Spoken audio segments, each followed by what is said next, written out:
Welcome to J news. ముందుగా headlines చూద్దాం. కొత్త రాష్ట్రమైన తెలంగాణ అభివృద్ధిలో దూసుకుపోతోందన్న సీఎం రేవంత్. 2047కు సరికొత్త లక్ష్యాలు నిర్దేశించుకుని ముందుకు సాగుతున్నామని వెల్లడి. 2047 నాటికి తెలంగాణ $3 ట్రిలియన్ ఎకానమీగా ఎదగాలనేది మా ఆశయమన్న సీఎం.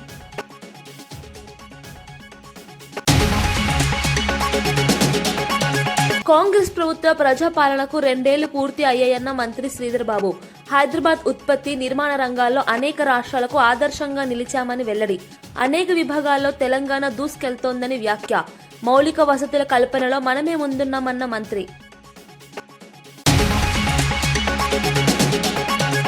మల్లారెడ్డి పూలు, పాలు అమ్మి 1000 ఎకరాలు కబ్జా చేశారని కవిత ఆరోపణ. మేడ్చల్లో కనీస వసతులు కల్పించడంలో విఫలమయ్యారని విమర్శ. భూముల క్రమబద్దీకరణలో అవకతవకలపై సుప్రీంకు వెళ్తానని వెల్లడి.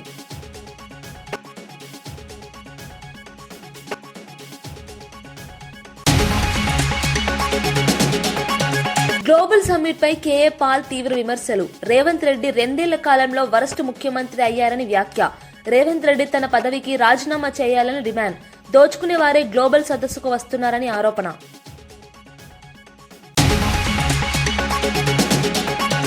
మాజీ మంత్రి జగదీష్ రెడ్డి సీఎం రేవంత్ రెడ్డి, కేటీఆర్ పై ఘాటు విమర్శలు గుప్పించారు.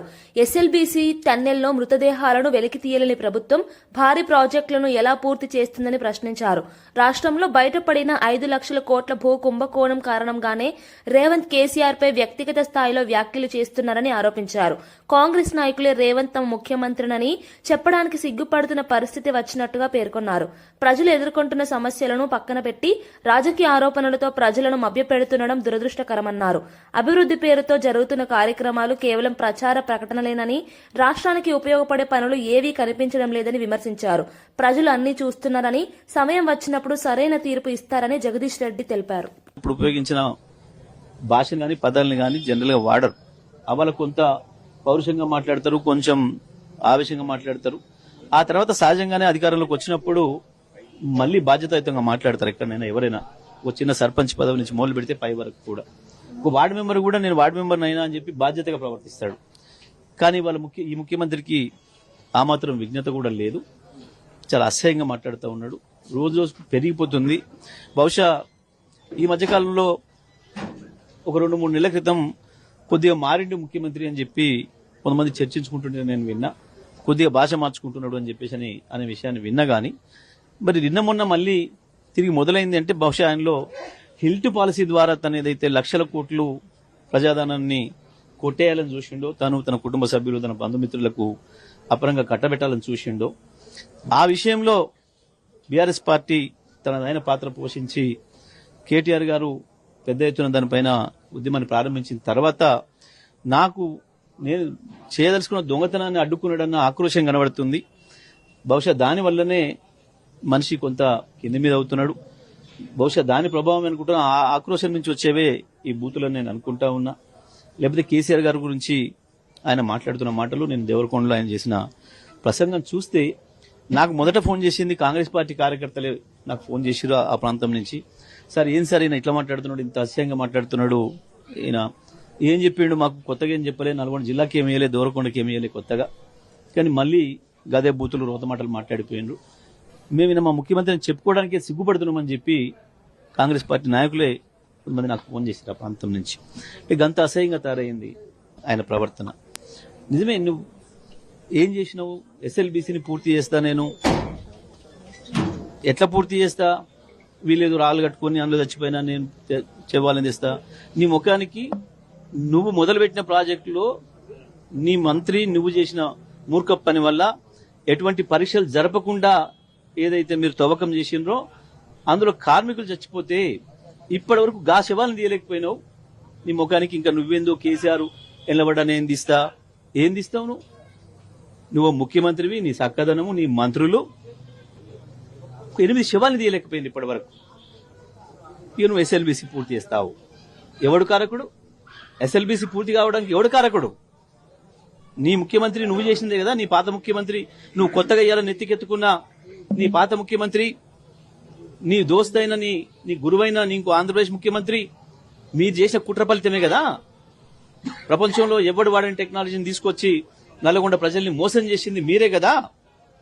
ఇవాళ నీకు తాబేదారులుగా నీ బూట్లు దుడుస్తూ నీ మంత్రి పదవి కొనసాగించాలనుకుంటున్న నాయకులే కదా ఆనాడు కూడా అది ప్రారంభం చేసినాడు ఉన్నారు మంత్రులుగా. మీరు చేసిన తప్పుకు, మీరు చేసిన దుర్మార్గాలకి ప్రజలు మీకు శిక్ష వేస్తారు. మన దైనందిన జీవన విధానంలో భారతీయ భాషలకు ప్రాధాన్యం పెరగాలని మాజీ ఉపరాష్ట్రపతి వెంకయ్యనాయుడు అన్నారు. ఆంగ్ల భాష ఆధిపత్యం తగ్గి ప్రజలు తమ మాతృభాషలోనే ఆత్మవిశ్వాసంతో మాట్లాడే స్థితి రావాలని సూచించారు. విద్య, న్యాయ, పరిపాలన రంగాల్లో భారతీయ భాషల వినియోగాన్ని విస్తరించాల్సిన అవసరం ఉందని పేర్కొన్నారు. ప్రపంచంలోని అనేక దేశాలు తమ భాషల్లోనే వ్యవహరిస్తున్న ఉదాహరణకు గుర్తు చేశారు. భారతీయ సంస్కృతి వారసత్వాన్ని కాపాడుకునే దిశగా భాష కీలక పాత్ర పోషిస్తుందని చెప్పారు. యువత తమ మాతృభాషపై గర్వపడాలని, దాన్ని వదిలిపెట్టకుండా అభివృద్ధి చేసేందుకు కృషి చేయాలని సూచించారు.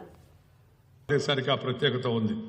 ఆ ప్రత్యేకతలో భాగమైన మనం ఆ ప్రత్యేకత ఇలాగే కొనసాగిస్తూ ఉండాలా, ఇంకా ముందుకు తీసుకెళ్తూ ఉండాలా, ఇంకా మంచి పదాలను సృష్టించాలా, మంచి పదాలను వాడుకలోకి తేవాలా. ఆంగ్ల భాషను మన దైనందిన వ్యవహారాల్లో ఆంగ్ల భాషను పక్కన పెట్టే పరిస్థితి రావాలి. బయట వాళ్ళతో మాట్లాడాలి, బయటకు మనం ఉత్తరాలు రాయాలి, ప్రత్యుత్తరాలు రాయాలంటే ఆంగ్లంలో రాయొచ్చు. కానీ భారతీయుడికి ఆంగ్లంలో రాయాల్సిన అవసరం లేదు, తెలుగు వారికి ఆంగ్లంలో రాయాల్సిన అవసరం లేదు. కానీ దురదృష్టవశాత్తు ఆ ఇంగ్లీష్ వాళ్ళు వచ్చి మన దేశాన్ని ఆక్రమించి మనల్ని పరిపాలించి మన సంపదనంతా దోచుకొని మన వాళ్ళు కొంతమంది బుర్రలో కూడా దోచుకోబోయారు వాళ్ళు. అందుకని ఇంగ్లీష్ వాళ్ళే గొప్పోళ్ళని, మనమంతా మామూలు వాళ్ళమని వాళ్ళ గొప్పతనాన్ని కీర్తించే విధంగా వాళ్ళ పరిపాలనలో చరిత్ర అంతా కూడా వాళ్ళ యొక్క గొప్పతనంతో నింపేశారు. Robert Clive the great, Alexander the great. దేని గ్రేటు? ప్రపంచ దేశాలపై దాడి చేసి ధ్వంసం చేసేందుకు గ్రేటా? అది వాళ్ళ చరిత్ర రాశారు. స్వతంత్రం వచ్చిన తర్వాత కూడా దురదృష్టవశాత్తు ఆ చరిత్రనే కొంతకాలం చదువుకోవాల్సి వచ్చింది. కానీ ఇవాళ భారత ప్రభుత్వం మన యొక్క కస్తూరి రంగన్ గారి ఆధ్వర్యాన ఒక నూతన కమిటీని ఏర్పాటు చేసి ప్రముఖులందరితో కలిపి నూతన విద్యా విధానాన్ని తీసుకొచ్చింది. ఆ నూతన విద్యా విధానాన్ని రాబోయే రోజుల్లో అంతా రాష్ట్ర ప్రభుత్వాలు, అన్ని విశ్వవిద్యాలయాలు కూడా నూతన విద్యా విధానాన్ని పూర్తిగా అర్థం చేసుకొని దాన్ని అమలు చేయాలని చెప్పి నేను కోరుకుంటూ ఉన్నాను. సీఎం రేవంత్ రెడ్డి ప్రభుత్వంపై మాజీ మంత్రి హరీష్ రావు తీవ్ర విమర్శలు చేశారు. ప్రజాభవన్ ఇప్పుడు పార్టీలకు, పెళ్లిళ్లకు వేదికగా మారిందని వ్యాఖ్యానించారు. రాష్ట్ర పాలన రేవంత్ ప్రైవేట్ లిమిటెడ్ గా మారిపోయిందని ఆరోపించారు. గత ప్రభుత్వంలో అమలైన పథకాలను రద్దు చేయడం వల్ల ప్రజలు ఇబ్బందులు పడుతున్నారని తెలిపారు.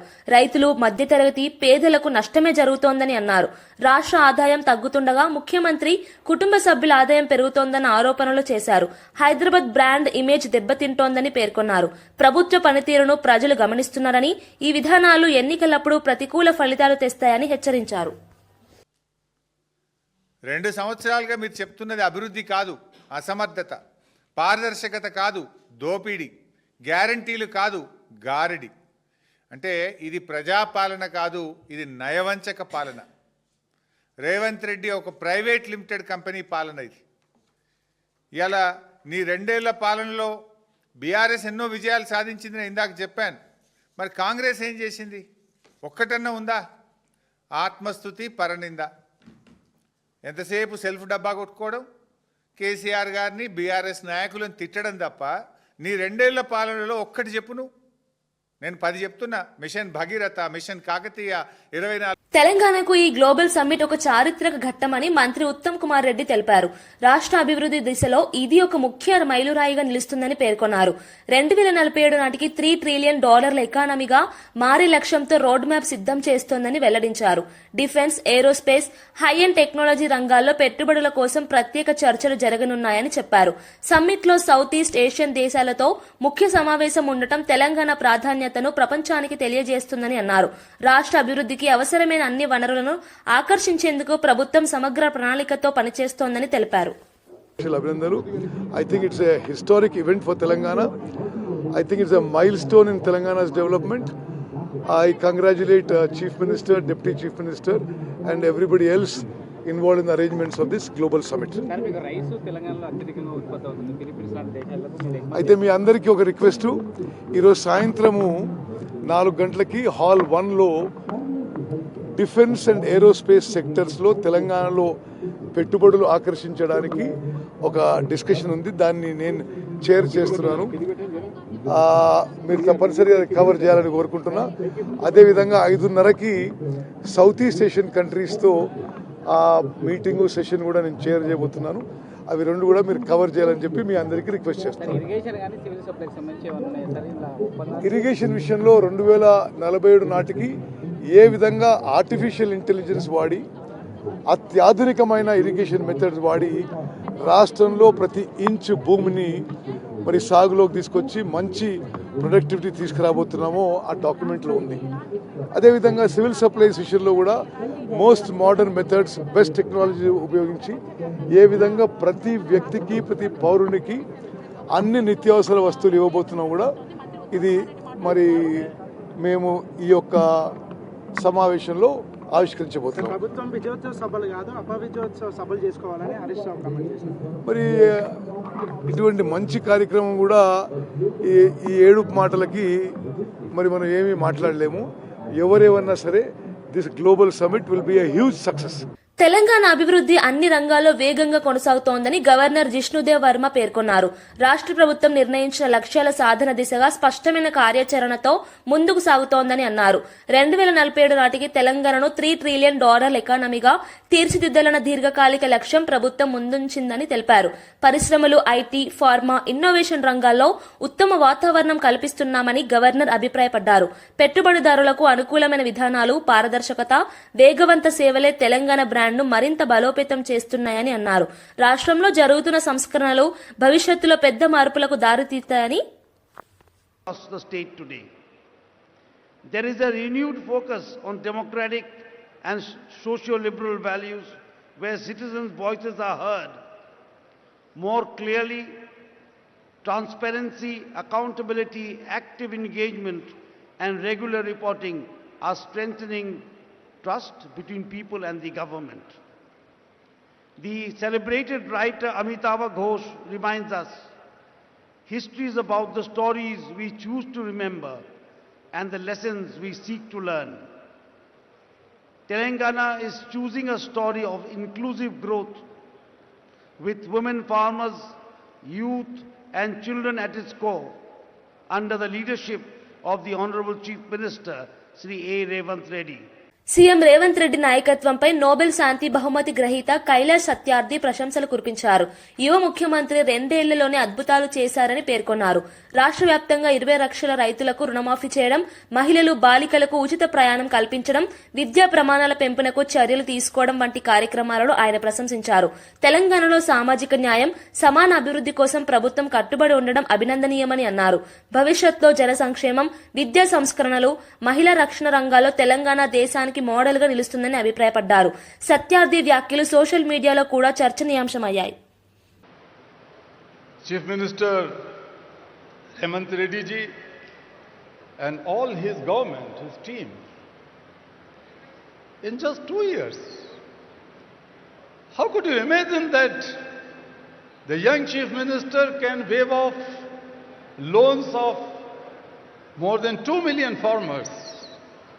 The farmers' loans are waived off. The women and girls can freely travel in the state buses. The health sector has been revamped.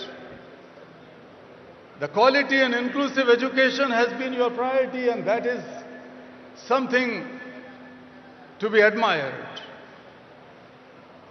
This is the new path. These are the new efforts towards Viksit Telangana, or the future of Telangana. Friends, when I see you here, there's $1 trillion economy's vision for Telangana by 2034 is not impossible. Telangana పెట్టుబడులకు ఉత్తమ గమ్యస్థలమని పరిశ్రమల శాఖ మంత్రి శ్రీధర్ బాబు స్పష్టం చేశారు. Telangana rising global summit రాష్ట్ర భవిష్యత్తుకు కీలక మైలురాయిగా నిలుస్తుందని తెలిపారు. 2047 నాటికి రాష్ట్రాన్ని $3 ట్రిలియన్ ఎకనామీగా తీర్చిదిద్దే లక్ష్యంతో ప్రభుత్వం కృషి చేస్తోందని పేర్కొన్నారు. IT, pharma, aerospace, research, innovation రంగాల్లో తెలంగాణ దేశంలో ముందంజలో ఉందని చెప్పారు. పెట్టుబడులు మాత్రమే కాదు, నైపుణ్య అవకాశాలు, ఉపాధి అవకాశాలు కూడా భారీగా పెరుగుతాయని ఆయన విశ్వాసం వ్యక్తం చేశారు. సమ్మిట్ కు ప్రపంచవ్యాప్తంగా ఉన్న పెట్టుబడిదారుల స్పందన ఉత్సాహకరంగా ఉందని అన్నారు. The course towards achieving $3 trillion economy by 2047. While welcoming the guests from the different parts of the globe and also from the different parts of India and the esteemed partners who have sailed with us, who made our Telangana proud. We welcome them to our Telangana, a historic city and also a modern hub where centuries of culture and today's cutting-edge innovation walk side by side. I would like to mention here, we have old markets which still breathe in the same neighborhood. We have AI labs hum with possibility. The hands that once shaped pearls and metal now shape code, molecules, engines and ideas. Telangana has always demonstrated resilience, innovation and bold ambition. And if you are new to Hyderabad, you will discover one truth very quickly. Our culture explains our economy than any book ever could. Maybe our Telangana on the map may be small, but in ambition and action, we stand very tall. Like the phoenix rising by choice, not by accident, our growth is driven not by circumstance. I can say we are growing by an intent, by youth, by innovation, and also unshakable belief in what's possible. I would like to mention we are 11th in area and 12th in population. We nearly contribute about 5% of the India's GDP. A reminder that the destiny is shaped by direction, not by the size. To all the people and to all the esteemed partners who have sailed with us in our industrial journey, and to all the global voice who are joining us today, thank you for being part of this shared journey. This is the Telangana Raising Global Summit, where a historic city opens its door to the world not merely as a host, but as a partner in shaping the next decade of the global innovation, opportunity and the shared prosperity. This is a platform where ideas will meet investments. This is a platform where innovation will meet infrastructure. This is a platform where our local talent will meet the global opportunities. And I'd like to mention in 2024 and 25, Telangana once again proved that the size does not determine success, and the direction does. As a strong IT-driven state, and also as a strong pharma hub, and also as a vaccine capital, as we are building a robust hub for the defense and the aerospace, our GSDP grew at 10.1% ahead of India's 9.9%. Our per capita income reached 3.7 lakh, nearly 1.8 times the national average. Our industrial and manufacturing economy grew at 7.6% ahead of India's 6.6%. I would like to mention our service sector expanded by 11.9%, faster than normal national 10.7. Industry, where in Telangana's leadership under Sri Revanth Reddy, is unmistakably growing, and we have shown the results. Telangana ప్రభుత్వంపై తీవ్ర వ్యాఖ్యలు చేసిన KA Paul ముఖ్యమంత్రి రేవంత్ రెడ్డి 2 ఏళ్ల పాలన పూర్తిగా విఫలమైందని ఆరోపించారు. హిల్ట్ పాలసీ పేరిట 5 లక్షల కోట్ల భారీ కుంభకోణం జరుగుతోందని, దీనిపై వెంటనే దర్యాప్తు ప్రారంభించాలని డిమాండ్ చేశారు. గ్లోబల్ సమ్మిట్పై ప్రజాధనం వృధా చేస్తున్నారని, పెట్టుబడుల పేరుతో ప్రజల డబ్బు ఖర్చు చేస్తున్నారని విమర్శించారు.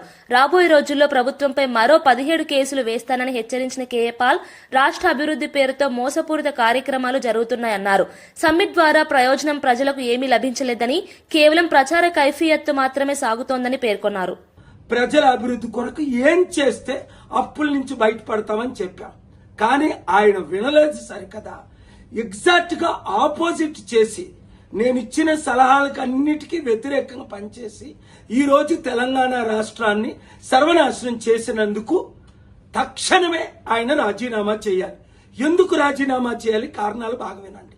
1, 6 గ్యారంటీలు ఆయన ఇచ్చారు, ఒక్క గ్యారంటీ కూడా నెరవేర్చలేదు. అందులో 2 లక్షలు తులం బంగారం ఇస్తానన్నారు, ఇవ్వలేదు. 2 లక్షల రైతులకు రుణమాఫీ చేస్తానన్నారు, చేయలేదు. 5 లక్షల నుంచి 10 లక్షలు కంపెనీలు పెట్టిస్తానన్నారు, లేదు. 2 లక్షల ఉద్యోగాలు భర్తీ చేస్తానన్నారు, చేయలేదు. నిరుద్యోగులకు 4,500 అన్నారు, ఇవ్వలేదు. మహిళలకు 2,500 అన్నారు, గ్యాస్ సిలిండర్. ఇలాగ చూసుకుంటూ పోతే 100 వాగ్దానాలకి కంటే ఎక్కువ ఇష్టం వచ్చినట్టు, నోటుకొచ్చినట్టు అబద్ధ వాగ్దానాలు ఇచ్చి ఓట్ల కొరకు అందరినీ మోసం చేశానని ఆయనే ఒప్పుకున్నారు. ఇప్పుడేంటి, డబ్బు లేదు, నన్ను కోసికి తినండి అంటున్నారు. అలాంటప్పుడు హైదరాబాదు దేశంలో నెంబర్ 1 సిటీ, అన్ని సిటీల కంటే. అలాంటి హైదరాబాదు రియల్ ఎస్టేట్ ఇప్పుడు పడిపోయింది. అపార్ట్మెంట్ ₹1,00,00,000 ఉన్నది 50 లక్షలు అయిపోయింది. ఎకరం ₹1,00,00,000 ఉన్నది 50 లక్షలు అయిపోయింది.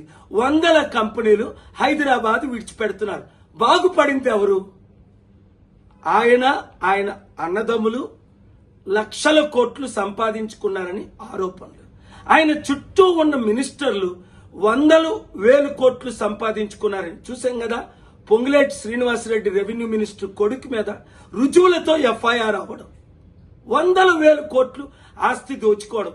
ఇప్పుడు 9,292 ఎకరాలు, దాదాపు 5-6 లక్షల కోట్లు విలువైన ప్రాజెక్టులు తన బినామీలకో ఇతరులకో ఇస్తున్నారని ఆరోపణలు ఇన్వెస్టిగేట్ చేయమని, సిబిఐ ఈడీ ఎంక్వైరీ చేయమని శుక్రవారం స్టేటస్ కో తీసుకొచ్చాను. ఇలాంటి 18 పెద్ద కేసులున్నాయి. 1 by 1తో మీ ముందుకు నేను వస్తాను. ఆయన మారాలని ప్రార్థించాను, 7-8 సార్లు కలిశాను, మిమ్మల్ని అందరినీ ప్రార్థించమన్నాను. కానీ సైతాను ద్వారా ప్రేరేపించబడి వైఎస్ రాజశేఖర రెడ్డి ఏ విధంగా ఆ రూట్లో వెళ్లారో అదే రూట్లో ఈయన ప్రయాణం చేస్తున్నాడు. ఇంకా లాభం ఎవరికి? కాంగ్రెస్ పార్టీకి. 100,000 కోట్లు ప్రతి నెల సర్పంచ్ ఎన్నికల నేపథ్యంలో బీజేపీ నేత డీకే అరుణ చేసిన ప్రకటన సంచలనం రేపింది. బీజేపీ బలపరిచిన సర్పంచ్ అభ్యర్థి గెలిస్తే ఆ గ్రామ అభివృద్ధికి 10 లక్షలు ప్రత్యేకంగా అందజేస్తామని హామీ ఇచ్చారు. ఈ ప్రకటన రాజకీయ వర్గాల్లో విశేష చర్చకు దారితీసింది. ఎన్నికల సమయంలో ఇలాంటి హామీలు సరైనవా, చట్టపరంగా అనుమతించబడతాయా అనే అంశంపై ప్రశ్నలు తలెత్తుతున్నాయి. డీకే అరుణ మాత్రం గ్రామ అభివృద్ధి కోసం తాము నిస్వార్థంగా పనిచేస్తామని, బీజేపీ నెత్తిన సర్పంచ్ గెలిస్తే కేంద్రం నిధులు కూడా సులభంగా తీసుకురాగలనని పేర్కొన్నారు. స్థానికంగా ఈ హామీ ఓటర్లలో చర్చనీయాంశంగా మారింది. ప్రభుత్వానికి మీరందరూ మద్దతుగా నిలబడాలని, 2 సంవత్సరాలు అవుతున్న ఈ రాష్ట్ర ప్రభుత్వం అధికారంలోకి వచ్చి ఒక్క గ్రామ పంచాయతీ కూడా ₹1 నిధులు ఇవ్వాలనేటువంటి విషయాన్ని కూడా గ్రామస్తులందరూ గమనించాలి. ఈరోజు తెలంగాణ రాష్ట్రంలో గ్రామీణాభివృద్ధి జరగాలన్నా, గ్రామాల లోపల పెద్ద ఎత్తున పేదలకు అభివృద్ధి కార్యక్రమాలు అందించాలన్నా, రైతులకు, మహిళలకు, యువతకి విద్య, వైద్యం అన్ని రంగాల్లోనూ ఇవాళ నరేంద్ర మోదీ గారి ప్రభుత్వం మరి పెద్ద ఎత్తున అభివృద్ధికి తోడ్పడుతున్నటువంటి నేపథ్యంలో గ్రామ పంచాయతీ ఎన్నికల్లో భారతీయ జనతా పార్టీ మద్దతుదారులను గెలిపించాలని నేను మిమ్మల్ని అందరినీ, ప్రజలందరినీ, గ్రామీణ ప్రాంతాల ప్రజలందరినీ, తెలంగాణ ప్రజలందరినీ నేను కోరుతా ఉన్నా. ముఖ్యంగా మన మహబూబ్ నగర్ పార్లమెంటు నియోజకవర్గంలో పోటీ చేస్తున్నటువంటి సర్పంచ్ అభ్యర్థులందరికీ కూడా భారతీయ జనతా పార్టీ తరఫున మద్దతుదారులుగా ఉండి పోటీ చేస్తున్నటువంటి అభ్యర్థులందరికీ కూడా పెద్ద ఎత్తున గ్రామీణ ప్రాంతంలో ఉన్న ప్రజలు మద్దతు ఇచ్చి గెలిపించాలని, మరి ఎంపీగా అక్కడ పార్లమెంటు సభ్యురాలుగా ఆయా గ్రామాల్లో అభివృద్ధికి పూర్తిగా నా సహాయ సహకారాలు అందిస్తాను. ప్రతి గ్రామ పంచాయతీకి మీరు ఎక్కడైతే సర్పంచ్లను భారతీయ జనతా పార్టీ మద్దతుదారులను గెలిపిస్తారో ఆ గ్రామానికి 10 లక్షల రూపాయల నిధులను మరి నా పార్లమెంటు సభ్యురాలుగా ఆ గ్రామానికి అందజేస్తారని కూడా ఈ సందర్భంగా తెలియజేస్తూ పెద్ద ఎత్తున మీరందరూ కూడా సహకరించి భారతీయ జనతా పార్టీ మద్దతుదారులను సర్పంచ్లను గెలిపించాలని వార్డు మెంబర్లను గెలిపించాలని మిమ్మల్ని అందరినీ నేను కోరుతాను. మేడ్చల్ మాజీ మంత్రి మల్లారెడ్డిపై జాగృతి అధ్యక్షురాలు కవిత మండిపడ్డారు. పాలు పూలు అమ్మి 1000 ఎకరాలు కబ్జా చేసుకున్న వ్యక్తిగా ఆయనను అభివర్ణించారు. మల్లారెడ్డి హయాంలో పేదలకు ఎలాంటి ప్రయోజనం జరగలేదని, మౌలిక సదుపాయాలే లేని పరిస్థితి నెలకొన్నదని విమర్శించారు. డంపు యార్డు సమస్య బీఆర్ఎస్ హయాంలో కొంతవరకు పరిష్కారం అయినప్పటికీ కాంగ్రెస్ వచ్చిన తర్వాత మళ్లీ పరిస్థితి దిగజారిందని తెలిపారు. వారి కాలేజీలు, యూనివర్సిటీలతో తమ కుటుంబం మాత్రమే లాభపడ్డారని, ప్రజలు మాత్రం సమస్యల్లోనే ఉన్నారని అన్నారు. లేబర్ మినిస్టర్గా ఉన్నప్పుడు కనీస మానవ హక్కులపై కూడా దృష్టి పెట్టలేదని కవిత విమర్శించారు. ప్రజల బాగు కోసం పనిచేసిన చరిత్ర ఆయనకు లేదన్నారు. కానీ స్కూళ్లు కానీ హాస్పిటల్ కానీ ప్రతి ఒక్కదానికి ప్రజలు ఇబ్బంది పడుతున్నటువంటి పరిస్థితి. అన్నిటికన్నా దారుణం ఏంటంటే ఇంత పెద్ద మేడ్చల్, మొత్తం ఇండియాలోనే అతిపెద్ద ఎమ్మెల్యే కాన్స్టిట్యున్సీ అని చెప్పుకునే మేడ్చల్లో, హైదరాబాద్ కి కూతవేటి దూరంలో ఉన్న మేడ్చల్లో ప్రభుత్వ జూనియర్ కళాశాల కావచ్చు, ప్రభుత్వ డిగ్రీ కళాశాల కావచ్చు తక్కువనే. మొత్తం ప్రైవేట్ పరం అయిపోయింది. ప్రైవేట్ ఎడ్యుకేషన్ హబ్గా మారిపోయింది. గంజాయి గడ్డగా మారిపోయింది. మొత్తం మేడ్చల్ తప్పితే అభివృద్ధి వైపు అడుగులేసింది లేదు. ఏమన్నా జరిగింది మేడ్చల్లో అంటే కేవలం ఇదివరకు బీఆర్ఎస్ ప్రభుత్వం ఉన్నప్పుడు డంప్యార్డ్ సమస్య కొంత మేరకు తీరింది. ఇప్పుడు కాంగ్రెస్ వచ్చినాక అది డబుల్ త్రిబుల్ అయింది, 2-3 గుంటలు అయిపోయింది. అదేవిధంగా అంతకుముందు కొన్ని పెన్షన్స్ వచ్చినాయి, ఆ పెన్షన్స్ ఇప్పుడు పెరగలేదు. అంతకు మించి మేడ్చల్లో నేను పూలమ్మినా, నేను పాలమ్మినా అని చెప్పే మల్లారెడ్డి గారు పూలమ్మడం, పాలమ్మడంతో పాటు అనేక ఎకరాల భూమిని కబ్జా పెట్టింది. 2 రోడ్డు విస్తరణ ఏదైతే జరగాలో జరగకుండా అడ్డుపడతా ఉన్నారు. వారి కాలేజీలు, వారి యూనివర్సిటీలు తప్పితే ప్రజలేం బాగుపడ్డారని చూస్తే మాత్రం దారుణమైన పరిస్థితి. ఎందుకంటే గవర్నమెంట్ కట్టించిన డబుల్ బెడ్రూమ్ దగ్గరికి పోయొచ్చిన మేము పొద్దున 4000 మంది ఉన్నారు. 4000 మందికి 2-3 బస్సులు కూడా లేని పరిస్థితి. మరి మినిస్టర్గా ఉండి, లేబర్ మినిస్టర్గా ఉండి కనీస మానవ హక్కుల కోసం ఆలోచించాల్సింది, అది చేయలేదు. ఇప్పుడు జవహర్ నగర్ మొత్తం ఏరియా అంతా చూస్తున్నాం. అందరితో కూడా 58, 59 జీవో కింద పైసలు కట్టించుకున్నారు రిజిస్ట్రేషన్. ఎందుకోసం కాలేదు రిజిస్ట్రేషన్? ఎందుకైతే లేవు? ఎట్లా మేయర్ గారి కుటుంబ సభ్యులకు రిజిస్ట్రేషన్ అయిందని చెప్తా ఉన్నారు, మల్లారెడ్డి గారి కుటుంబ సభ్యులకు రిజిస్ట్రేషన్ అయిందని చెప్తున్నారు. వాళ్ళకు మాత్రం రిజిస్ట్రేషన్ అయ్యి సామాన్య ప్రజలకు ఎందుకు రిజిస్ట్రేషన్ కాదు? ఎవరు కాపాడుతున్నారు మల్లారెడ్డి గారిని? ఎవరు అండదండలు చూసుకొని రిజిస్ట్రేషన్ చేసేటోళ్ళు? మేము మాత్రం దీని మీద న్యాయ పోరాటం తప్పకుండా చేస్తాం. ఏదైతే 58, 59 కింద లక్షలాది రూపాయలు కట్టి పేద ప్రజలు వెయిట్ చేస్తున్నారో అవి రిజిస్ట్రేషన్ అయ్యేంత వరకు అవసరమైతే సుప్రీంకోర్టు దాకా కూడా తెలంగాణ జాగృతి పోతుంది, పోరాటం చేస్తుందని. అదేవిధంగా ఏదైతే ఆ డంపింగ్ యార్డ్ పరిస్థితి అలా చూస్తూ ఉంటే ఎంత దారుణంగా ఉందంటే, ఆ రోడ్లు ఇష్టం వచ్చినట్టు ఖరాబ్ చేసుకుంటూ 100ల సంఖ్యలో లారీలు రావడం, కనీసం ఎవరైనా గుద్దితే కూడా లెక్క లేకుండా రోడ్డు పక్కన పడేసుకోవడం, అవన్నీ కూడా మీ దృష్టిలో కూడా ఉన్నాయి. అటువంటి పరిస్థితుల నుంచి మారాలి. ఇవన్నీ పోని పక్కకు పెడదాం అనుకుంటే మిషన్ భగీరథ పైప్ లైన్లు ఉన్న చోట కూడా వారానికి ఒక్కసారి కూడా నీళ్ళు వస్తాయి. మరి ఏంది ఇది? మున్సిపాలిటీ వాళ్ళు మంచినీళ్ళ ట్యాక్స్ కట్టించుకోండి అంటే కూడా కట్టించుకోకుండా రిజిస్ట్రేషన్ చేయలేదని చెప్తున్నారు. ఏంది ఇది? ఇంత సమన్వయం లేకుండా ఎట్లుంటారు? ఖచ్చితంగా మల్లారెడ్డి గారు శ్రద్ధ పెట్టాలి. 1896లో జరిగిన కాంగ్రెస్ సమావేశంలోని రవీంద్రనాథ్ ఠాగూర్ వందే మాతరాన్ని ప్రజల కోసం పాడారని ఎంపీ చామల కిరణ్ కుమార్ రెడ్డి గుర్తు చేశారు. అప్పటి నుండి కాంగ్రెస్ కార్యాలయాలు, సమావేశాల్లో వందే మాతరం నిరంతరంగా పాడుతూ వస్తున్నామని పేర్కొన్నారు. ప్రస్తుతం లోక్సభలో వందే మాతరంపై చర్చ పెట్టడం నెహ్రూ, గాంధీలను చెడుగా చూపించాలన్న ఉద్దేశంతోనే జరుగుతోందని విమర్శించారు. చర్చలో కాంగ్రెస్ కూడా పాల్గొంటుందని, వాస్తవాలను దేశ ప్రజలకు వివరించనున్నామని తెలిపారు. వందే మాతరం జాతీయ గౌరవానికి ప్రతీక అని, దాని చరిత్రను వక్రీకరించే ప్రయత్నాలు అమోదయోగ్యమని పార్టీ సభలలో వందే మాతరాన్ని పాడటం జరుగుతుంది. ఇదే వందే మాతరాన్ని బీజేపీ పార్టీకి సంబంధించినటువంటి ఆర్ఎస్ఎస్ గాని, సంఘ్ గాని ఏ రోజు కూడా వాళ్ళ ఆఫీసులలో ఈ పాటను పాడినటువంటి దాఖలాలు లేవు. సడన్ గా ఈ రోజు బీజేపీ పార్టీ వందే మాతరం గురించి, వందే మాతరం గొప్పతనం గురించి పార్లమెంట్ లో చర్చ ఎందుకు తీసుకురావాలనుకుంటుందంటే, ఆ రోజున్నటువంటి నాయకులు గాంధీ గారిని గాని, నెహ్రూ గారిని గాని, వారి మీద చరిత్రలో వారు చెయ్యని విషయాలను వారి గురించి చెడుగా మాట్లాడి ప్రజలను తప్పుతో పట్టేయాలని చూస్తున్నారు. డెఫినెట్ గా వాళ్లే కాదు, మేము కూడా చర్చలో పాల్గొంటాం, వాస్తవాలను తీసుకొస్తాం ప్రజల ముందుకు. లోక్సభలో జాతీయ గీతం వందే మాతరంపై ప్రత్యేక చర్చను ప్రధాని నరేంద్ర మోదీ ప్రారంభించారు. దాదాపు 10 గంటల పాటు ఈ చర్చ కొనసాగనుండగా వందే మాతరం అర్థం, చరిత్ర, జాతీయోద్యమంలో దాని పాత్రపై వివిధ పార్టీల అభిప్రాయాలు తెలియజేయనున్నాయి. రాజ్యసభలో రేపటి నుంచి కేంద్ర హోంశాఖ మంత్రి అమిత్ షా చర్చను ప్రారంభించనున్నారు. ఈ చర్చపై దేశవ్యాప్తంగా ఆసక్తి నెలకొంది. వందే మాతరం దేశ ఐక్యతకు ప్రతీకగా నిలిచిందని, దాని గౌరవాన్ని కాపాడుకోవడం అందరి బాధ్యత అని సర్కార్ భావిస్తోంది.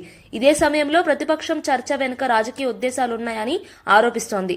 చారిత్రాత్మకంగా ప్రాముఖ్యత కలిగిన ఈ చర్చ దేశవ్యాప్తంగా చర్చనీయాంశంగా మారింది. जय घोष ने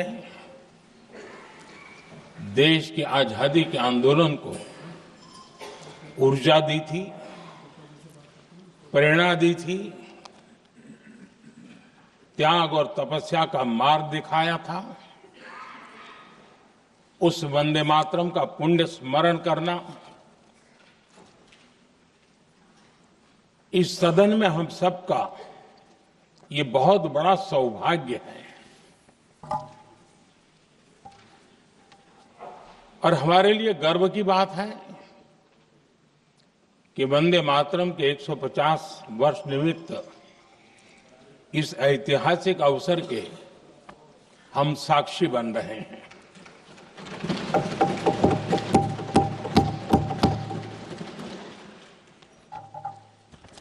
एक ऐसा कालखंड जो हमारे सामने इतिहास की अनगिनत घटनाओं को अपने सामने लेकर के आता है. ये चर्चा सदन की प्रतिबद्धता को तो प्रकट करेगी, लेकिन आने वाली पीढ़ियों के लिए भी, दर पीढ़ी के लिए भी. వార్తలు ముగించే ముందు ముఖ్యాంశాలు మరోసారి. కొత్త రాష్ట్రమైన తెలంగాణ అభివృద్ధిలో దూసుకుపోతోందన్న సీఎం రేవంత్. 2047కు సరికొత్త లక్ష్యాలు నిర్దేశించుకుని ముందుకు సాగుతున్నామని వెల్లడి. 2047 నాటికి తెలంగాణ $3 ట్రిలియన్ ఎకానమీగా ఎదగాలనేది మా ఆశయమన్న సీఎం.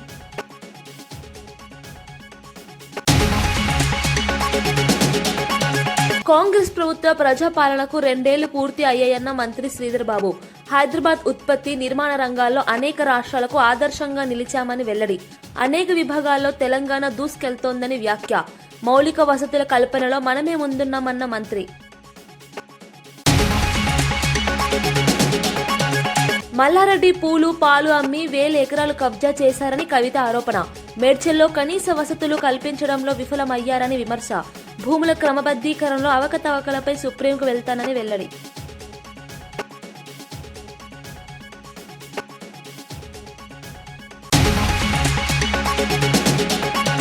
గ్లోబల్ సమ్మిట్ పై కేఏ పాల్ తీవ్ర విమర్శలు. రేవంత్ రెడ్డి 2 ఏళ్ల కాలంలో వరస్ట్ ముఖ్యమంత్రి అయ్యారని వ్యాఖ్య. రేవంత్ రెడ్డి తన పదవికి రాజీనామా చేయాలని డిమాండ్. దోచుకునే వారే గ్లోబల్ సదస్సుకు వస్తున్నారని ఆరోపణ. ఇవి ఈనాటి వార్తా విశేషాలు.